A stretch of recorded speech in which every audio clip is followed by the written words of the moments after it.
Welcome to New View Advice, a safe place for you to ask your most vulnerable questions about life, relationships, healing, and so much more.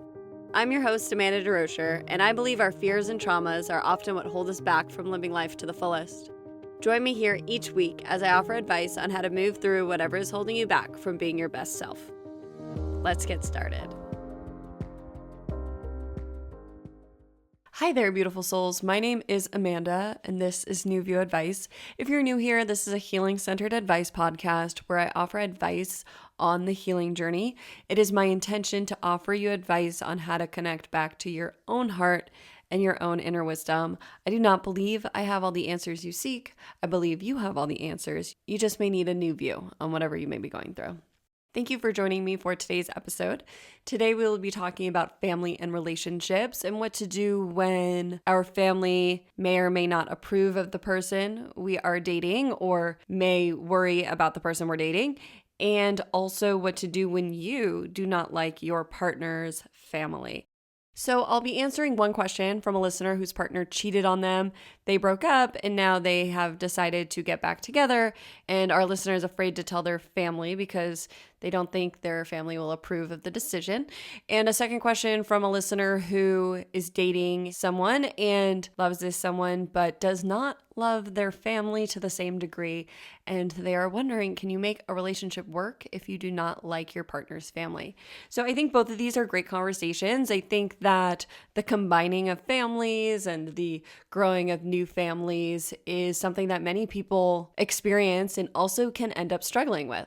I think we live in a world where the movies make it seem like combining families is easy, or you see them fighting, but then everybody comes together at the end. And that's not always the case, because what I have found on the healing journey is that not everyone else is on the healing journey. And this becomes very apparent in family structures. I think that when we begin to heal, sometimes people in our family structures are healing with us, sometimes they're not. And this is the same with our partners' families. Sometimes our partners' families are very aware, very conscious, and sometimes they're not.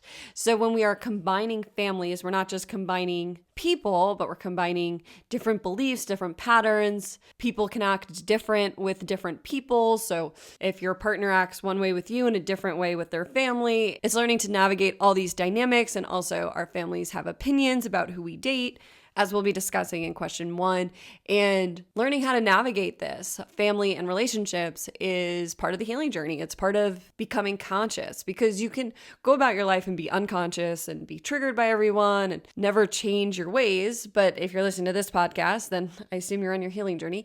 And here we are learning to become conscious of why we do the things we do, why we act the way we do, why we may be afraid to create new patterns with our families, why people may trigger us. And that will be a lot of what we'll be discussing today, and also in the next episode where I will be discussing family dynamics in the holidays, because I think that the holidays are a time of year that are filled with so much joy, but also are filled with family dynamics, are filled with us going home to family and different patterns being played out, and can also be really stressful. So we'll be discussing that in the next episode, but today we're focused on, as I mentioned, family and relationships, and how to bridge these relationships, how to navigate these relationships, and how to heal. Because I find family and our relationships hold some of the most potential for growth and healing. I have found in my own life that healing trauma has been a big part of my journey, but also healing the relationships and my triggers of those who are closest to me.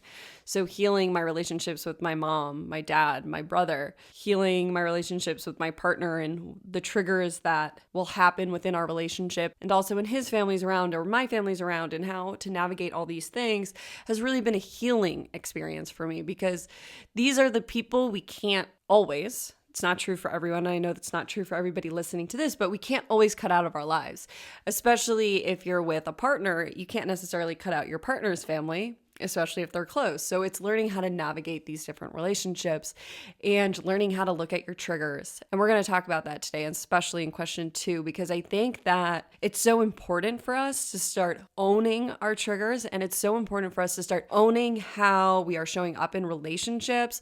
I strongly believe that relationships and relationship drama is one of the biggest distractions we give ourselves. I see this played out more than using alcohol as a coping strategy, more than drugs and different forms of addictions. I think we are addicted to relationship drama. There is nothing that will keep you more distracted from yourself than playing out relationship drama. So that is why here we will be talking about relationships and how we can heal in relationship. That's today's topic. I totally also believe in family estrangement. I do not believe that everybody is meant to stay in your life, and that is a decision you have to make with your own heart. But today we'll really be focused on those relationships that we can't quite just tune out, when we can look at family and use them as a beautiful healing opportunity. So that's a bit about today's episode. I'm going to dive deeper, obviously, in the questions. And I love to talk about relationships personally because I've found them to be the most healing thing in my life, because by looking at every time I've been triggered in relationships has brought me so much peace, because it's brought me so much healing, because I have sat with my inner child. I have looked at my patterns and I have come to terms with my past experiences. I've sat with my own heart and I've healed my own heart by witnessing myself and offering myself compassion, because when we are triggered, we often react to the world rather than respond to the world. And part of healing is learning how to respond rather than react. Because relationships, you can cut out everybody in your life, but then the person at the grocery store is going to trigger you. Or you can cut out everybody in your life and then the person at the car wash will trigger you. Or if you have somebody who your family brings into your life, so maybe one of your child's friends' mothers or someone like that, or a teacher will trigger you. These patterns will be continued to play out with other relationships, because the truth is we can't fully isolate ourselves. So learning to look at our triggers and learning to heal our own hearts helps us in these difficult relationships. Because I also want to say that many people who are unconscious, like I mentioned, and aren't healing can be really triggering. But these people are really mirroring back to us a potential and an opportunity for growth and healing, because what you will find is that the outside world may not change, but the more you change, the more the way you respond to the world will change. If you feel peaceful inside, those triggers won't bother you. Those people may act exactly the same. I have plenty of people in my life who have not changed, but do not upset me to the degree they used to, because I now, 1, speak up for myself, I 2, have sat with my own heart, and 3, they don't trigger me. I don't take their actions personally. I understand that the actions of others are their own actions. Even when they are directed at me, the truth is it has nothing to do with me. The way others react to you has really nothing to do with you and everything to do with them. That does not mean it is easy. That does not mean it does not hurt. Sometimes we do need to cut people out of our lives. But the truth is, the more you heal and the more you sit with your own heart, the more you hold your own heart, the less the outside world will sway you from that inner peace, that inner compassion, and that inner love that we are beginning to cultivate here. So that's a bit about today's episode, and let's jump on in.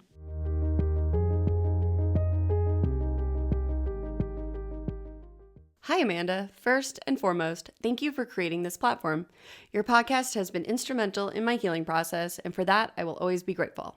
I discovered my partner had been cheating on me early this year, and after going through several sessions of therapy and couples therapy and doing a lot of introspection, I decided to give our relationship another try. Things are going well. However, I am nervous about telling my family. We are extremely close, and I know the outcome will not be great. I completely understand where they are coming from. I just wish they could understand where I am coming from too. Any advice? Thank you for this question. I think a lot of people can relate to this question. I think this falls under the category of your family not approving of the person you're dating or being afraid to tell your family the person you're dating out of fear that they will approve. I think that it is understandable where your family's coming from, as you mentioned, and I think that this is a great conversation for us to have today. I also want to say thank you for your kind words about the podcast. I am very grateful that you have found it helpful on your own healing journey. That is always my intention. So I just wanted to say thank you so much for your kind words. It means so much to me. And I really appreciate that you listen to the podcast and that you are looking to continue healing your own heart. That is my life's passion, for everyone to heal and connect back to themselves. So thank you so much for your kind words. Okay, so I also just want to take a minute to honor what you're going through. It's definitely not an easy situation to navigate because you obviously love your partner. you love your family, you want everyone to get along, but you know that this will likely not be the case immediately because my guess is that your family knows that your partner cheated on you, which it's what it sounds like from the question. And yeah, they may not approve off the bat because they love you. And as you said, you can understand where they're coming from, but you wish that they could understand where you're coming from. I think many of us can find this in different times throughout our relationships with our families, is that we just want to feel seen and heard as our own individual self. And I think in family structures, especially if you have everyone in your family feeling a certain way, it can be hard for them to see and respect your decision. So we want to work on how can you communicate this clearly and effectively to your family. I also want to mention that you mentioned the nerves, so it sounds like you may have some anxiety regarding the situation. So when it comes to this anxiety, I invite you to sit with your heart and to see if it's in your highest and best interest to have this conversation soon to help alleviate you of this anxiety. Is this anxiety communicating to you that you need to have this conversation and you've been putting it off? Or is this anxiety really asking you to maybe halt the brakes and take some time to be in your partnership before you tell your family?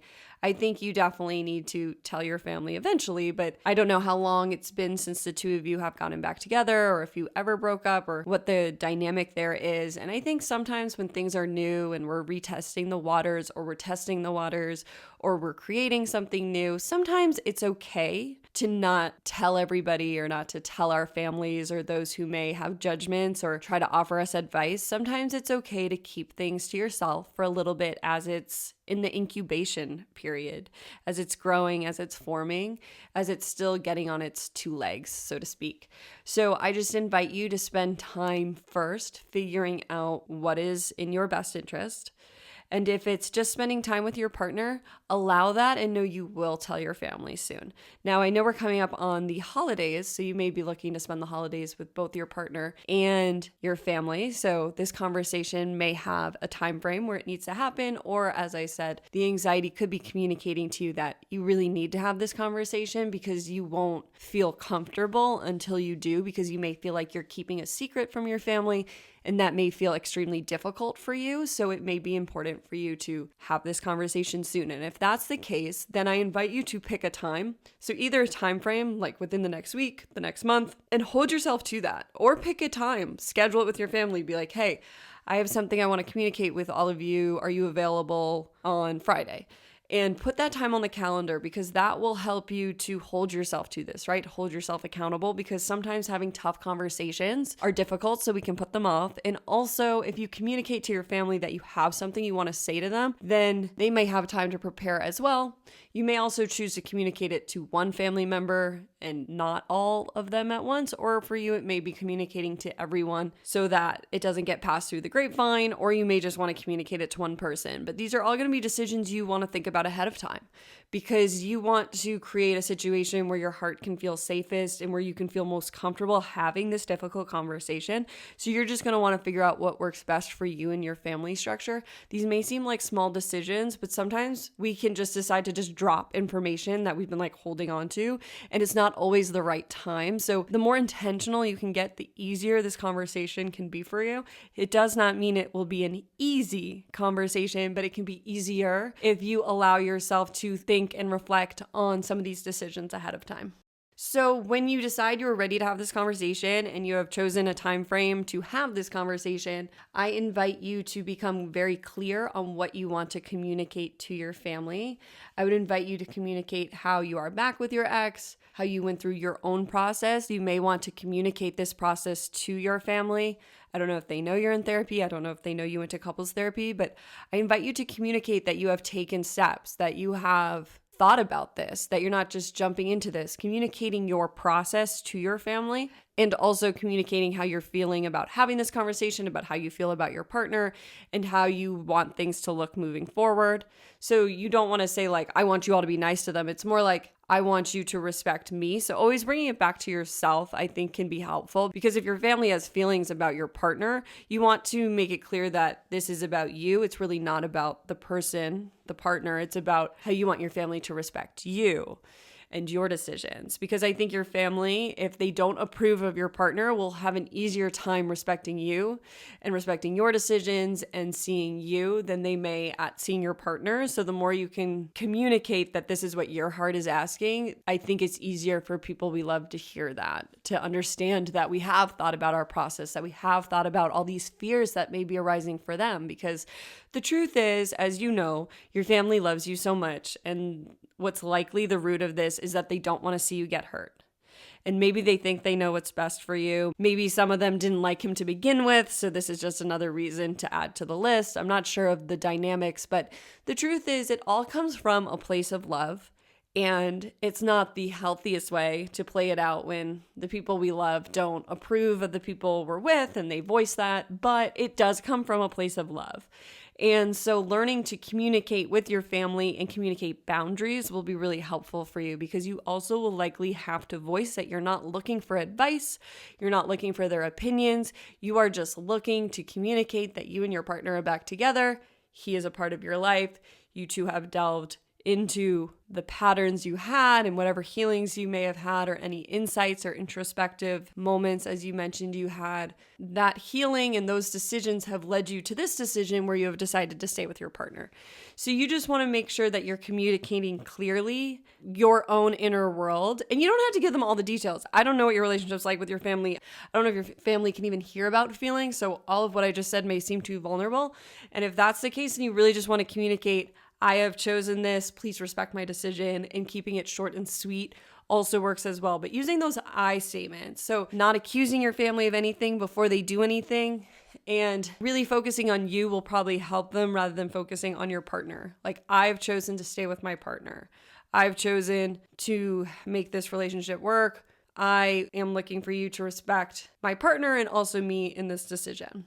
So as I mentioned, because this is going to be a difficult conversation, I think that you want to just become as clear as possible ahead of time, have clarity on what you want to say, have clarity on what you're trying to communicate, have clarity on when the best time for you is.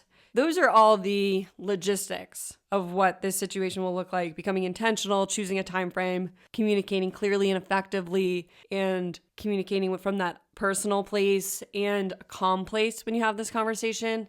Make sure you're prepared to not attack your family, or if they attack you, that you're able to calmly leave the situation. You just want to remain as calm as possible for yourself. And I find that other people can hear us a lot better when we remain calm. If you show that you're getting too upset, then that can upset others, and the emotions start to escalate, especially in family structures. So the more clear you can remain with that communication, the more grounded you can remain in that communication, the easier I think this conversation will go. But now I also want to invite you to reflect on your own triggers here, your own fears here, if there is an inner child healing that could happen through this experience.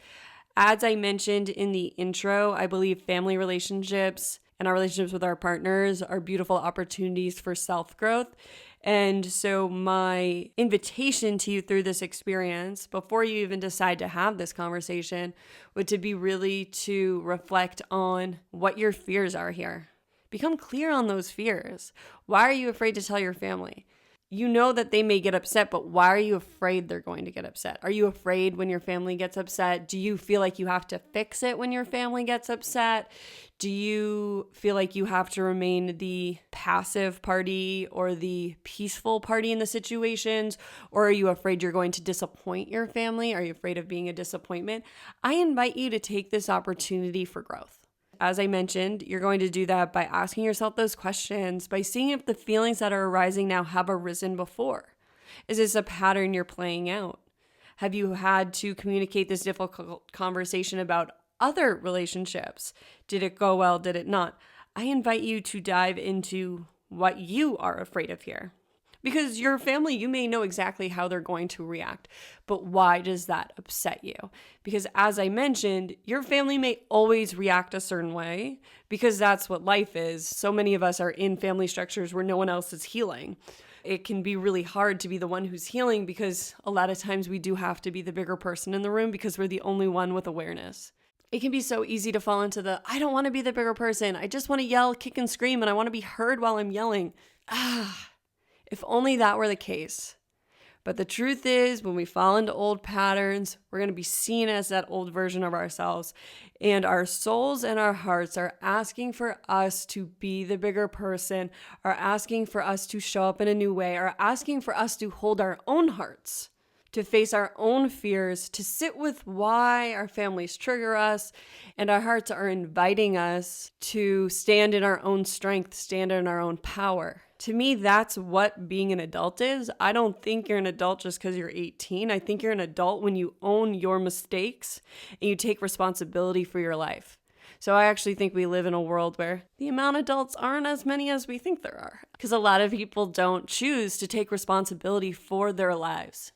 I believe in radical responsibility. And what I mean by that is that it is our responsibility to take responsibility for every aspect of our life. It is our responsibility to continually go within and ask ourselves why we are triggered. And sometimes it's an easy aha, and sometimes it requires crying for days, and sometimes it takes days to even get to why am I so triggered here, and sometimes it takes years. But it is our responsibility as those who have chosen to heal to step upon the path of responsibility for our actions and our decisions, and also to communicate to our families that we are adults. I think sometimes it is so hard for our families because, especially parents, they have looked after us for so long. It can be so hard for parents to let go of seeing their kids as kids. I have seen this so much in my life, how adult children can fall back into childlike patterns in the presence of their parents. And we have to leave the nest as adult children, and we have to communicate to our family that we are adults. And sometimes it takes us communicating that first.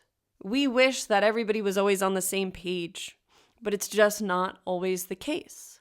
So it requires us to learn to communicate first. Sometimes, even in my own life, I feel like the biggest adult in the room, even when I'm the youngest person in the room.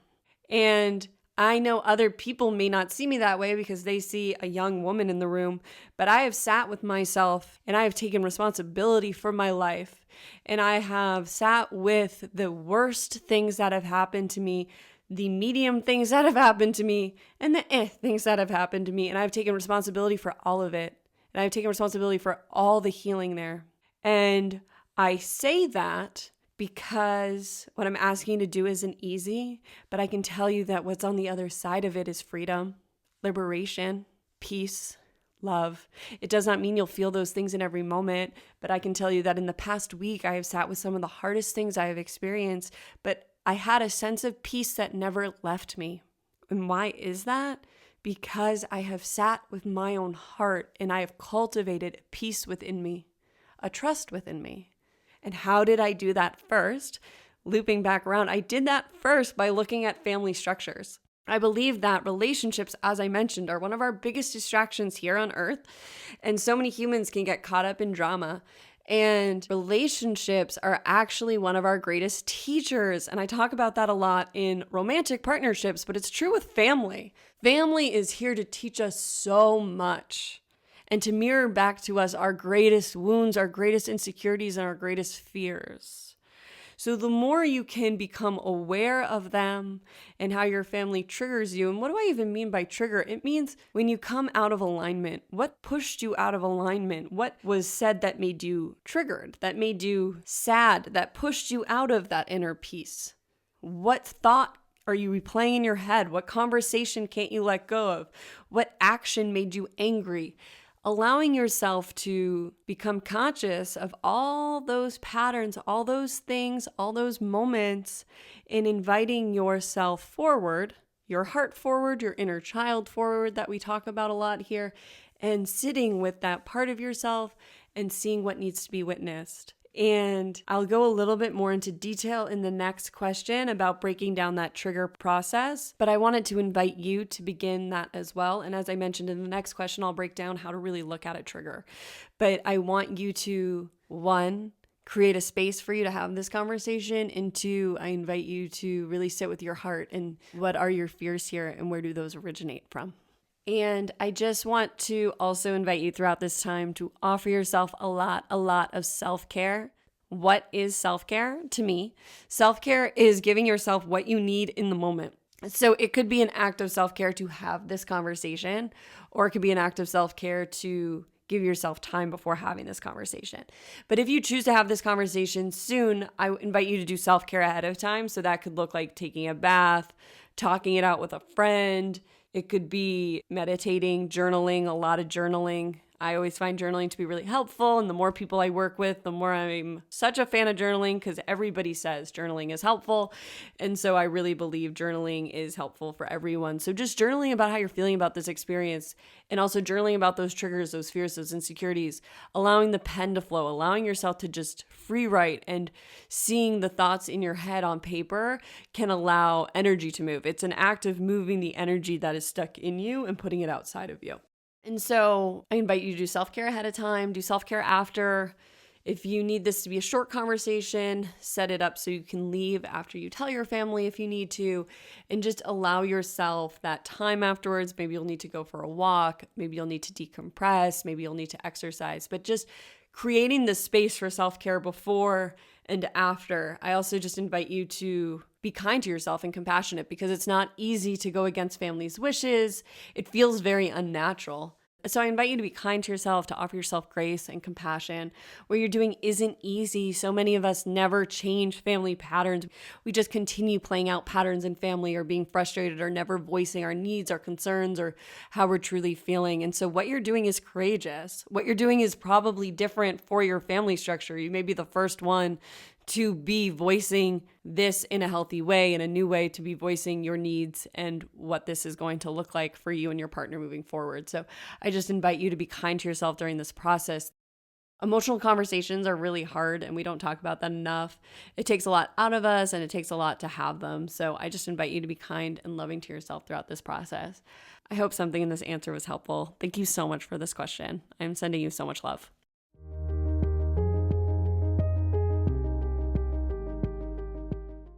I've been in a relationship for 2 years.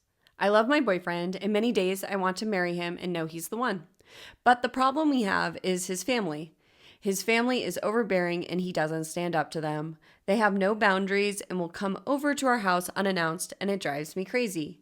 I don't think his mother likes me, and honestly, I don't like her either, but I really wish I did. I really wish we got along better and that we could be one happy family, but I don't see that ever being the case. Can my relationship work even if I do not like my boyfriend's family? Any advice? Thank you for this question. This is a great question, and I feel like many people can relate to this question and not getting along with their partner's family. So I think this is a great conversation for us to have. First, I want to say that I am sorry you find yourself in this situation. I think that many of us dream of being one big happy family, as you mentioned, and that's not always the case.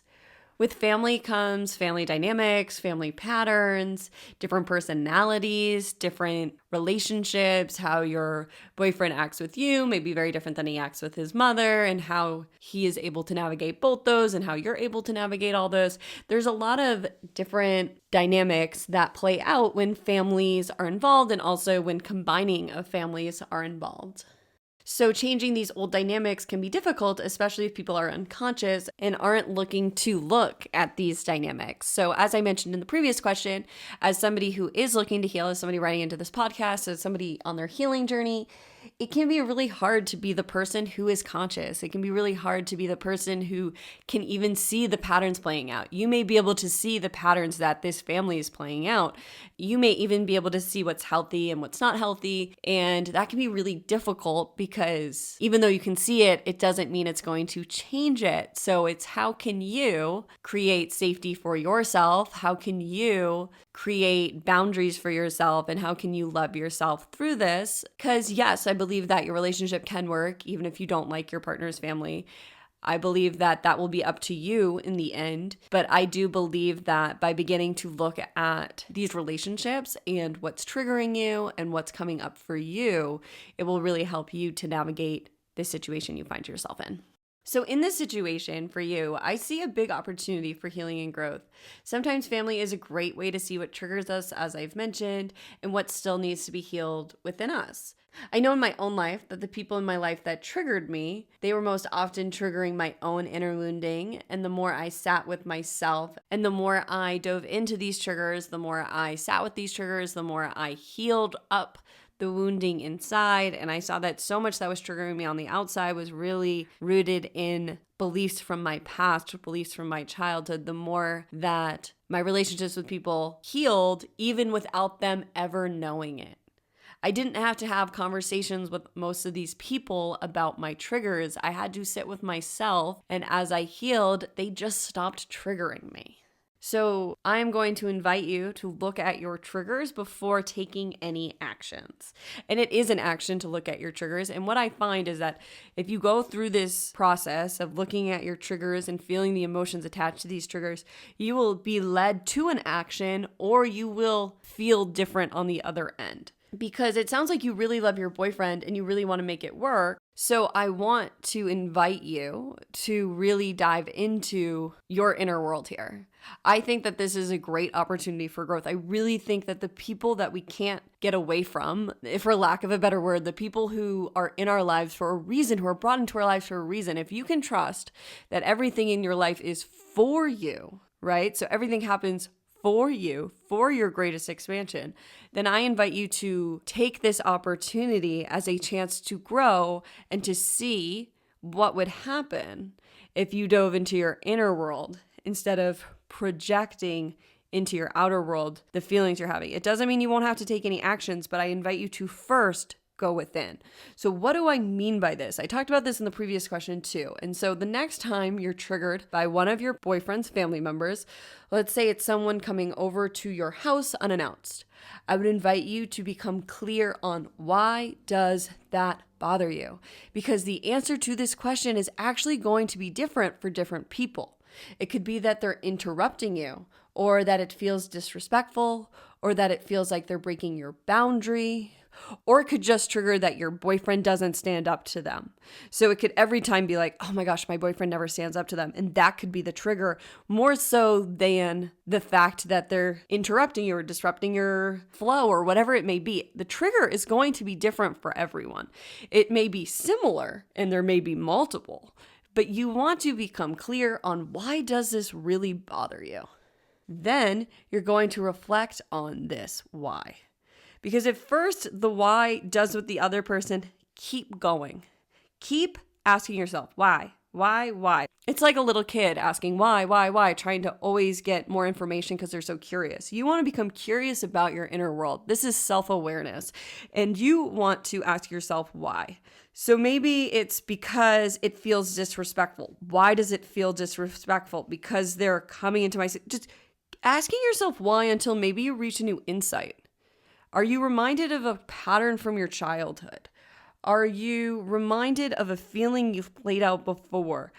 Is this trigger reminding you of other people? Is this trigger triggering a feeling? So is it just that you feel so angry when this arises? You want to continue to dive deep, to become curious, and to start seeing the picture from your inner world, from your own inner perspective.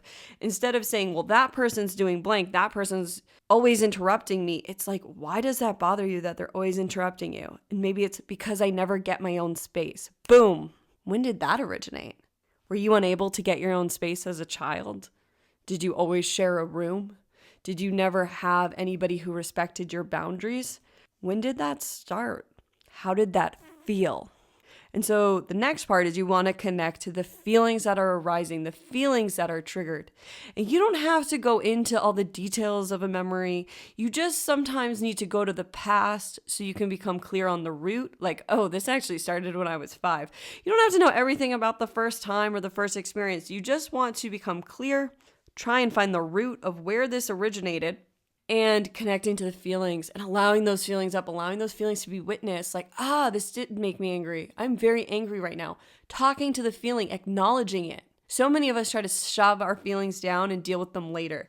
But the action that you may be being asked to take is to feel your feelings. So this could keep triggering the same feeling to come up. And until you feel it, you actually won't know and have the clarity about how to handle this situation.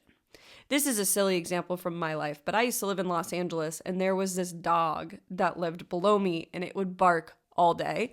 And I used to work from home even before the pandemic, and this dog would bark like every day during my meditation practice. It drove me nuts. And then one day I decided to bring that dog into my meditation practice, and it became a part of my meditation practice to sit with the feelings that would arise when this dog would bark when I tried to sit down in silence. Instead of projecting on the dog like F that dog, F the owner of that dog, F the building, like F everybody, I started to be like, why am I so angry? This is making me angry. Why am I angry? And allowing whatever needed to arise in that space. And I did this through meditation. I think you can do this through journaling. You can do this on walks with yourself. You can do this by talking out loud to yourself, finding ways to start processing your inner world. I think meditation and journaling are really helpful practices. These are two practices that you can do really anywhere. But just allowing yourself to begin to dive into why you feel the way you do. Again, with this dog, I used to call it Yappy. I have no idea what its real name was. It would trigger different feelings, and eventually, after sitting with enough feelings and enough moments that would arise of being interrupted, or the anger that would arise some days, or the sadness, or the not feeling like there was enough space for me, like it was just always triggering different things. One day, the dog didn't bother me. Did the dog still bark every day? Yes, it did. But I was able to sit in meditation and tune that dog out. It just stopped bothering me. But I sat with that dog like every day for like a month, maybe longer, and allowed myself to process my own inner world. And that all happened without me talking to the dog. So I invite you to do this with your boyfriend's family. Again, I gave the dog example. I have also done this exercise with so many people in my life. The people in my life don't know how much time I've spent meditating and sitting with how they make me feel and how that's often rooted in something from my childhood. But I invite you to begin to just allow these feelings up. It could feel really frustrating, and then just allow yourself to feel frustrated. Journal out the frustration, and you will eventually start to get to the root. It's not going to happen in one day. You could have the first insight in a day, because my guess is you're going to have a lot of triggers here. So it's not going to be one thing that's triggered. There's going to be a lot of different triggers, because it sounds like his family comes over. Each person's going to be inviting you into your own inner world in different ways. As I mentioned, I invite you to become clear on what is bothering you and why. Keep getting curious until you can feel kind of like an aha moment. It's going to feel different for everyone. For me, it feels expansive when I get to that root. It feels like, oh yeah. Pay attention to what it feels like in your body when you get your aha moments. Pay attention to your green flags. Pay attention to your red flags. Pay attention to what your body is always communicating to you. And if this is hard for you, I invite you to get in your body. Find ways to ground yourself. Ground yourself in nature. Ground yourself through exercise. Ground yourself through yoga. Ground yourself. That will also help with this, because your body is going to communicate when you reach those roots, or when you feel those feelings, or what feeling needs to be communicated. But so many of us are living outside of our bodies. So that's also my advice to you, is if you're not already, to find ways to get in your body. So you want to get in your body first, then you're going to ask yourself why. And then you're going to see what arises. Then you're going to feel the feelings that arise. Don't judge it. Don't attach stories to it. Don't overthink it. If you start swearing in your head, just allow it. Don't attach to it. Just allow it to move. Just allow yourself to move these feelings, move anger through different processes like journaling, moving. You may need to throw something.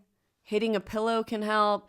If it's sadness, allow yourself to cry. Move to sad music. Just allow these feelings up. And then you'll feel like it moved. You'll feel that something moved. You'll feel like the emotion processed, right? So say you were angry. You'll know when you're done feeling the anger. Anger often doesn't last that long.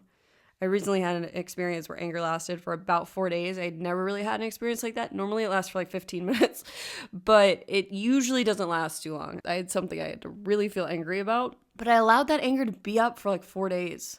I was irritable, but I allowed it to be up. I just allowed myself to be angry for 4 days. It was always simmering under the surface. I kept processing in different ways. It kept moving, but it was always there. And then once it left, it was like this weight lifted because all that anger had been within me, needing to be released. And what you'll find when you start healing, you start looking at your triggers, they're coming off in layers.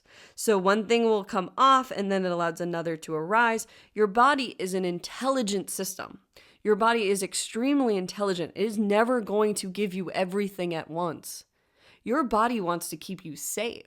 Your body does not want to overwhelm you. But what's up right now may be extremely difficult, and the more we avoid our feelings and the thoughts and the patterns that are rising to be looked at, the more unbearable it can feel, and that can move into depression when we ignore ourselves for too long. When we ignore those voices and we try to numb ourselves, it can lead to depression, which we'll also be talking about in December, because I have a lot to say about depression and I actually haven't done an episode on it yet, and I'm looking forward to diving deep into depression. But I find when we don't do this work, it can lead to depression. When you move through this trigger cycle, you will often feel like something moved. You will know how that feels within your own body. You either feel neutral, feel expansive, or an insight and clarity will come. So when you allow yourself to maybe feel anger, you may have clarity and insight come in. I have to set this boundary. Oh my gosh, I've been waiting for my boyfriend to set this boundary, but I have to be the one to set this boundary. Because in your situation, I think that may be the case. So if these people are coming to your house and interrupting your life, you may think your boyfriend will be the one to say something, because oftentimes with our partners, family members, we want our partners to speak up because we don't want to be the bad guy. But the truth is you may need to be the one to voice your boundary, and it may be heard better. I have found in the past with my boyfriend and his family, I thought that he would say everything that needed to be said. But I actually find when I say things that need to be said, one, I'm following my heart, but they're really heard because I'm not within the same family pattern. So his family can hear me say something more than they probably could hear him say it when I try to state a boundary, because the same family patterns aren't there. So it's much easier for them to hear it from me than to hear it from him, if that makes sense. So I do think for you, you're going to have to state some boundaries, and it's either going to have to be you or your partner. But through looking at your triggers, feeling the feelings attached, you will become clear on what needs to be said and what needs to be done. Oftentimes we are all so confused, but what we really need to do is the next step. And the step we are often avoiding is feeling the feelings. And clarity is on the other side of feeling our feelings. I hope something in that answer was helpful. I totally understand how difficult this situation is for you. I believe it is an opportunity for growth, and I believe that that does not make it easy, but I do believe that you deserve an inner peace and you deserve to connect back to your own heart. And when people outside of us trigger us, it is a reflection, oftentimes, of something within us that is looking to be healed. And I hope I was able to offer you some advice today. And if you have any questions on that, please let me know. I'd love to go deeper into triggers and all of this in another episode. So thank you so much for this question. I am sending you so much love. Be kind to yourself as you're moving through this process. It's not easy when people around us are triggering us left and right. It can be easy to just avoid people who do that. But it also can be a real opportunity for growth when we allow ourselves to do the inner work. So thank you so much for this question. I'm sending you so much love today.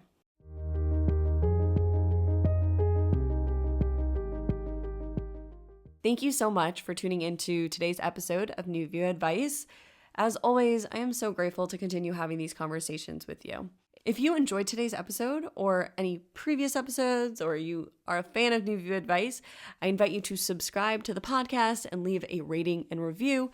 You can do that through Apple Podcasts. So you leave a rating and review by going to the episode page, scrolling to the bottom, leaving a 5-star rating and a review. If you don't know what to leave for a review, you can leave the name of your favorite episode, and then I will know which episodes are being enjoyed, and I would love to dive deeper into each and every one of those topics. So thank you so much for tuning into today's episode. As always, I hope I was able to offer you a new view on whatever you may be going through. Sending you all my love. See you next time.